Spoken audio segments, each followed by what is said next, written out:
Ubumenyi niyo ntwaro ushobora gukoresha uhindura isi. Ni nayo ntwaro ushobora gukoresha wihindura ubwawe. Ubumenyi nicyo kintu cyonyine abantu badashobora kukwiba. Ngiyi impamvu ikomeye dukwiye kwiyungura ubumenyi buri munsi. Dukwiye kwiga buri munsi uko twava ku rwego rumwe tukagera ku rundi. Haba mu iterambere, ubukungu, imyitwarire, disipurine ndetse n'ubuzima muri rusange. By'umwihariko uyu munsi tugiye kugaruka ku gitabo cyatwigisha uko twakurura amafaranga. How to attract money. Ese ni gute umuntu yareshya amafaranga? Ni gute wareshya amafaranga ukayatunga nawe ukaba umutunzi, ukaba umukire nk'abandi bose? Ubu ni ubumenyi tubagezaho kuri uyu muyoboro wacu wa YouTube channel. Mbasaba gukora subscribe kugira ngo mujye mukurikirana ibiganiro ducishaho umunsi ku munsi. Ubu ni ubumenyi buzagufasha kuba umukire. Ubwenge bwawe bw'ibanga, icyo twita subconscious mind mu ndimi z'amahanga, ni rukuruzi ikurura ubutunzi, intsinzi, ibyishimo. Iyo bitangaje hamwe n'ibitekerezo byiza, iyo bishyize hamwe n'ibitekerezo byiza. Ugomba kwiga gutekereza, kumva, gutera imbere, kuko ubwenge bwawe bw'ibanga buzakora ibisigaye. Uyu munsi tugiye kurebera hamwe amasomo 7 aboneka mu gitabo cya Joseph Murphy avuga ku buryo bwo kureshya amafaranga. How to attract money. Umwimerere wa mbere wo kunguka amafaranga. How to attract money. Kwizera ko gutera imbere ari uburenganzira bwawe. Igitabo kirwanya intekerezo z'ubukene, ahubwo ivuga ko ubwinshi bw'amafaranga ari bwo buryo bwawe busanzwe, kandi kwizera uburenganzira bwawe bwo gutera imbere ni intambwe ya mbere yo kubikurura, yo kureshya amafaranga. Kwizera uburenganzira bwawe, kwizera ubushobozi bwawe bwo gutera imbere ni intambwe ya mbere mu gukurura amafaranga. Bivuze iki? Niba ushaka gukurura amafaranga, ugomba kwizera ko ufite uburenganzira, ufite ubushobozi bwo kuba nawe watera imbere, ukiyizera. Iyi ni intambwe ya mbere.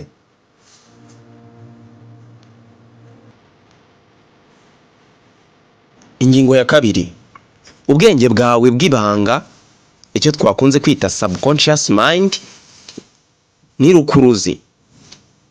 Ubwenge bwawe bw'ibanga ni rukuruzi.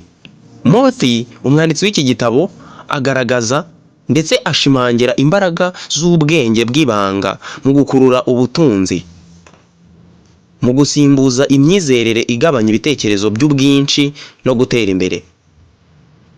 Uteganya ubwenge bwawe kugira ngo ukore intego zawe z'amafaranga. Ukoresha ubwenge bwawe kugira ngo ugere ku ntego zawe z'amafaranga.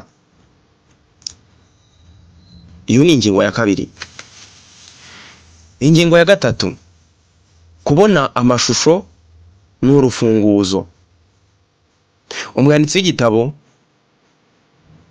yagaragaje ko igitabo giteza imbere imbaraga zo kureba. Iki gitabo giteza imbere imbaraga zo kureba, kwitegereza.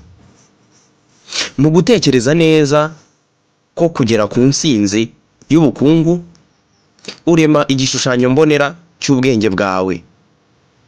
Bwa bwenge bwo gukurikira no gukurura amahirwe. Ubushobozi bwo gukurura amahirwe.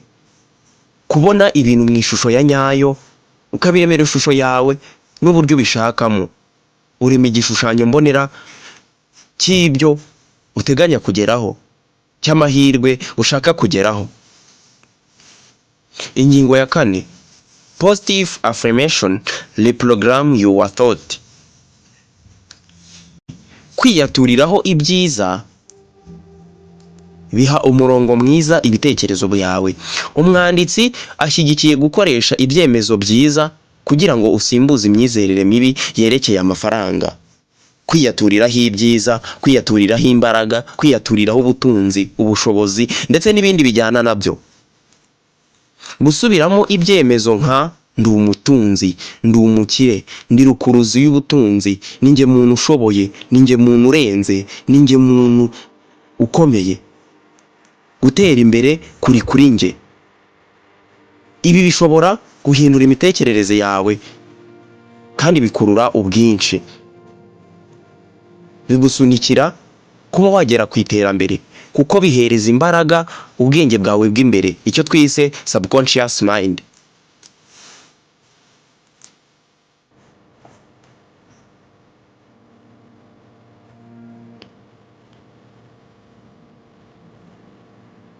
Ingingo ya 5, gushimira byongera ubwinshi. Kugaragaza ugushimira ku mafaranga umaze kugira agukingurira kwakira byinshi. Gushimira ndetse kwishimira intambwe ntoya umaze kugeraho bigukingurira imiryango ikuganisha kwakira ibyiza byinshi. Igitabo kirashishikariza uza kwitoza gushimira ku bibazo by'ubukungu by'ubu, nubwo byaba binini cyangwa bito. Iki gitabo kiragaragaza ko dukwiye gushimira ndetse no kwishimira ubukungu tumaze kugeraho uko byaba bingana kose, byaba binini cyangwa bito. Intambwe yose uteye jya uyishimira.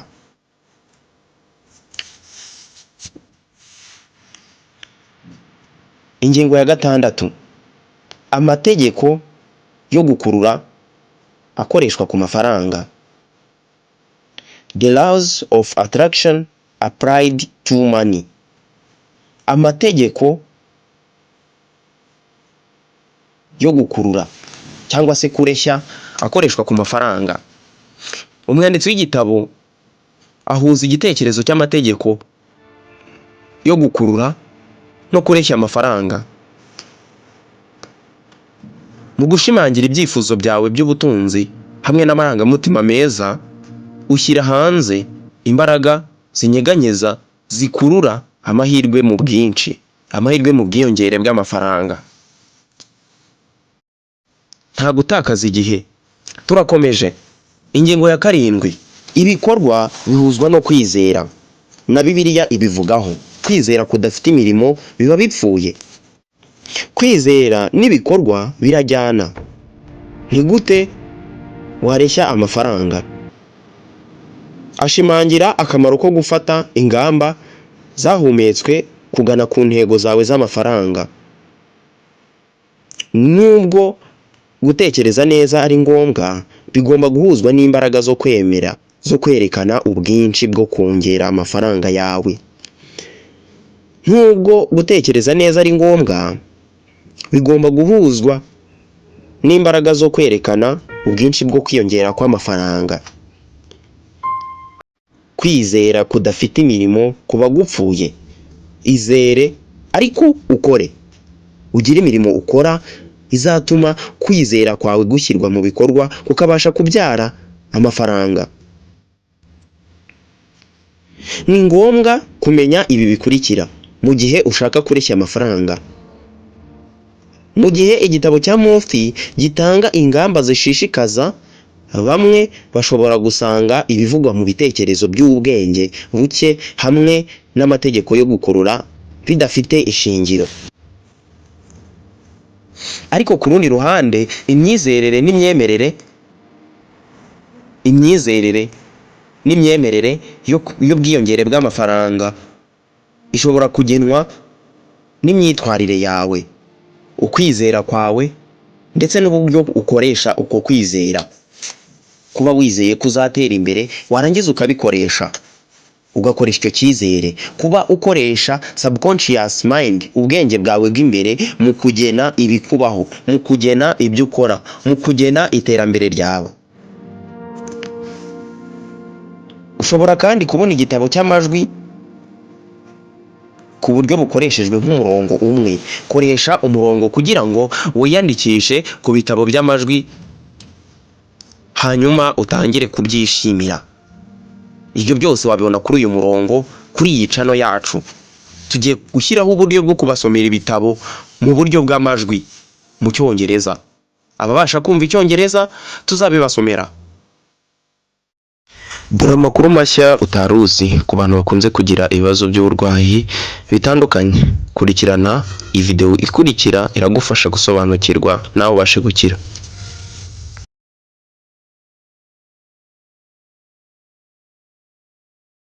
Rero yatangiye inyuma y'ubushakashatsi bwagiye bukorwa n'inzobere ku buzima baza OMS babona ko nibura miliyoni hafi 9 n'igice bapfa buri mwaka every single year kubera cancers zitandukanye iz'amabere, iz'inkondo y'umura, za prostate. Meme n'abantu bangana na miliyoni 8 bo bagapfa buri mwaka bazize malnutrition cyangwa imirire mibi. Izi ndwara zitandura nazo ziri ku isonga mu zica abantu benshi, akaba ariyo mpamvu batangije project nyuma y'ubu bushakashatsi. Izi ndwara zose berekanye ko zizamuka umunsi ku munsi biturutse ku mirire, fast food, ku mibereho ya stress, ku ikoranabuhanga, imana ry'ikirere, imana ry'amazi, meme n'imiti myinshi teratoma moderne abantu bakoresha berekanye ko biri mu byica abantu benshi nubwo ari ibintu bikenewe mu buzima bwa buri munsi kandi umuntu ahura nabyo ubuzima bwa buri munsi. Ariko inkuru mbi nuko berekanye ko izi ndwara zihitana abantu zose ibingibi nibyo byonnyi by'ubuzima by'umubiri bya serire biri inyuma y'izo mfu zose. So ingingo y'ino munsi igenanye n'indwara z'ubuhumekero harimo asima ndetse na sinezite. Reka kubwire gato kuri sinezite. Nimba umwe mu bantu barwara amasinezite, ufungana mu gihe cy'ubukonje, ubabara mu nkanka, ugira ibimwira byinshi cyane ugapfuna ku buryo bikubangamira, ino complete phyto energizer irakuvura bya nyabyo kuko dufite ubuhamya bw'abantu benshi cyane yafashije gukira iyo ndwara. Tugane nawe tugufashe kandi cyane.